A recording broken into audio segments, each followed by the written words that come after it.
Tala falavo tala fo mai le siwofongo le lau mua I Wellington e mo le nei tae au aso luas fuluvalu mati lua felua lima.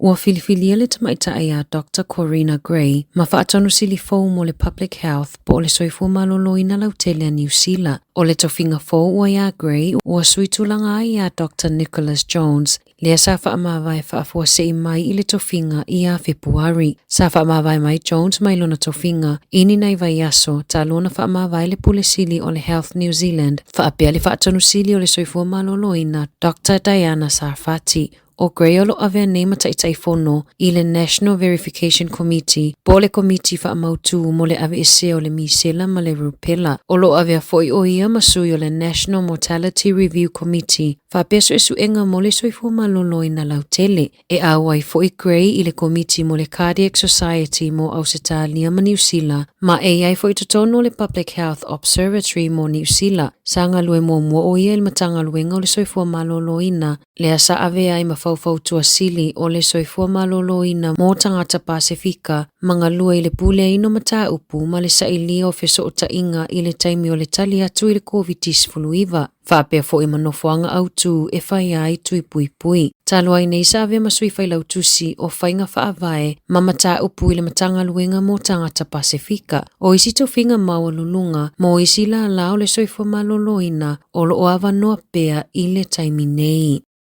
Na whaalawi loa le soifua maloloina New Zealand se ngai o inga le au tau whaasese na ngao iai whaamatalanga patino anisi o le au whainga luenga I whale mai I tu malo e le pitoi lalo o le motu I mātu. I se whe au tustusia na tu ina atu I le au whainga luenga na nafi na whaailo ai o le ama whai o na whaailo atu ia te I lātou po o ai tangata ia wa ngao ia whaamaumaunga I le au whainga luenga a whale mai I le Hat, Capital and Coast ma Wairarapa. O le neimata upu e wheso o ta I tonu I se o sofa inga wha te konolosi ia o ke topo le lua whelua wha. Lea na mafua ai o na maua e ni tangata tau wha asese le awanoa e maua I wha maumaunga patino a tangata whainga luenga. Ua wha mauni le Radio New Zealand e le I wha asoa ina petu uina I lunga o ni upenga ta wha ilangi ni wha maumaunga. A whaiolo o a fia o wha maumaunga I au sofa inga. Wha awhiso o taile emaili a ruth.hill@rnz.co.nz.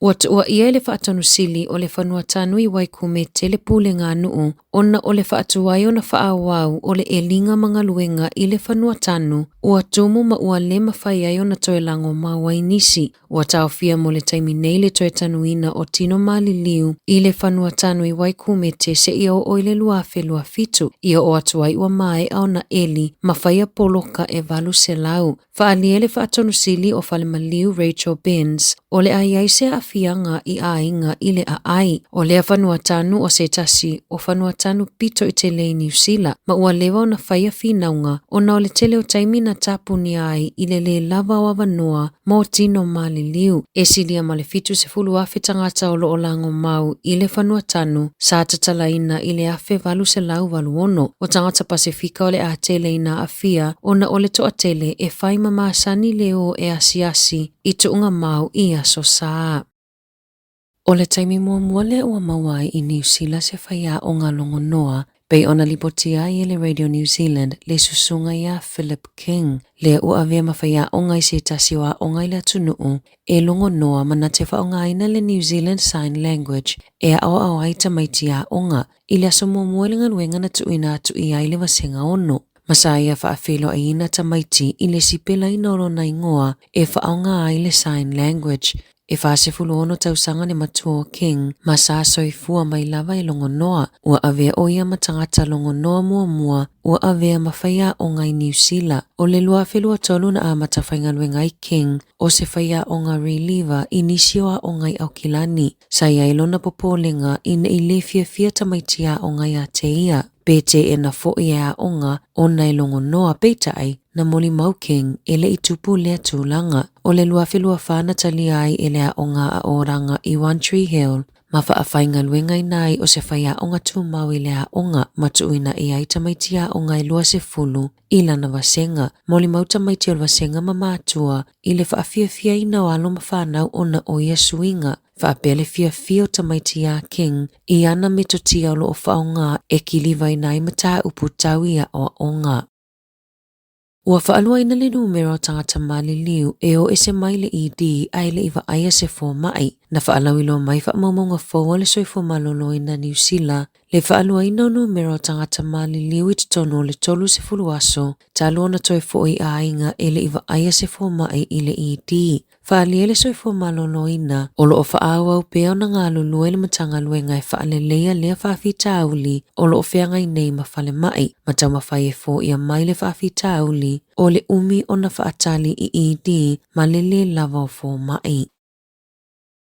Ua mai au na langa matatalaina i le panemene se apa po se container lanu siliva e le vaenga mo le puipuinga na iai lo lātou popolenga le iloa po se pomu na iai totonu peitai ina ua mai au na tatalaina ma le whae tete na mawaini masini pu e leo po ni tapes tuwai ale le tio New Zealand na sue ina mamauai o le aso se fululua yuni le a feiva se lau iwa ono na tanua i le apa masana na i totonu Oceana e feso o tae ai le fale tuwai whaasara lau i Wellingtone ma le palemene o le whaamoemoenga sai ai sa tatau na whatoa Tala i le lua feli ma se fulu. E tele ni pepa mani stickers, manisi mea tō tino tuai ma whaapele i ai le Radio New Zealand peitai na iai mani vaenga ua pueina mai lava i le tausanga e a feiva se lau fitu lua.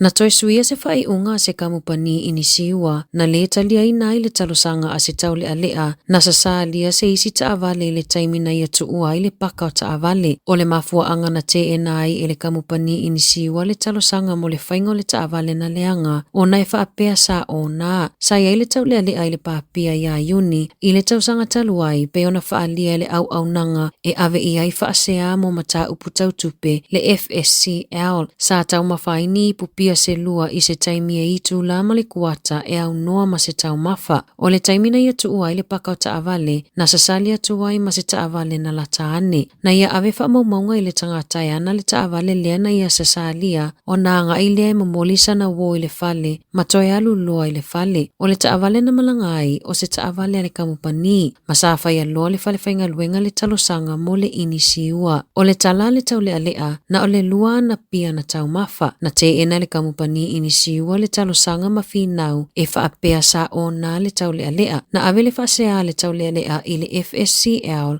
e whaapea e le taitai lavo na ia avea se ta avale pe a o vātu ma le tapula a o le ava malosi whaatanga ina ma e le talawhea ngai le whai unga ua te e nai le talosanga a lana whale whainga luenga e le aise suenga o lana maanawa na whaia e le i awai fo ini leo i le mata upu pe whaapea atu ua o na ma e le mawhai o na ave ta avale na whaalia le FSCL e tatau na umia ni whaamaoninga o le whaasua avao le ave ta avale o na whaato ate ena leo le talosanga. E tatau ona tutongi le talosanga e ui o le whaamatalanga a le kamupani inisiua o lola tau popolenga o se polisi mo whainga whaapisinisi. Ma e fo e tūlanga matautia e feso o taima ave ta avale e fewa ai ta avale a kamupani ina ua mai o na inu ava malosi. Na ta ua le Consumer Protection o tangata e inu ava malosi ini na i tūla a ole i tutupuni whaalave e tatau lava o no la tau whaailoa. Tusa lava pele o ausia le tapula a e le tatau ai ona ave ta avale a whai la tau te le whaailoa ina e tatau ona te ena la tau talosanga i le inisiua. Ua whaailoa le popole o se tamaita i New Zealand na mawhaiona mawalona ta maamoni o no le fesosoani a se kamupani e sue ina i le DNA po o le vaenga e ilongo fia i tangata taito atasi le e whaapea ua ngau ma ua ia whaaleo ina i ma se lapata inga i le lamatia o whaamaumaunga patino o tangata taito atasi o lo o umia le kamupani. Na whaailoa i le 23andMe ua tuinatu le tarosanga ina ia aloa ia le ngau o le kamupani i le asonga fua ma ua sa ili fo i se kamupani e whaatawina. E ui wa fola i le 23andMe e pui malu i whaamaumaunga o tangata i taime o le a whaanga soloa i le iai o le pisinisi i le atulanga whaale tonu ai ua fautua ina i le loia sili a California tangata ina ia mafaufau pe ua tatau ona ta pea la tau whaamatalanga o lo o iai. Na ta ua e Rebecca Hamilton o New Zealand o se kamupani ta ua mo ia ina ua ia sa ilia lona ta maamoni o le taimi nei o lo ngā lue o se loia i Washington ai o le whaailoa le kamupani o ngau matuina atu se isi kamupani o se mata upu o ngā tele o no whaamaumongo tangata i olo o iai o le ama whai o na whaatau atu. Masa whainga tā tele o na ia tape ina o na whaamaumonga olo o iai i le 23andMe e tusai ma le whautuanga. Tala fōwia mai le si ufofonga le laumua mo le nei vaenga o le tae ao.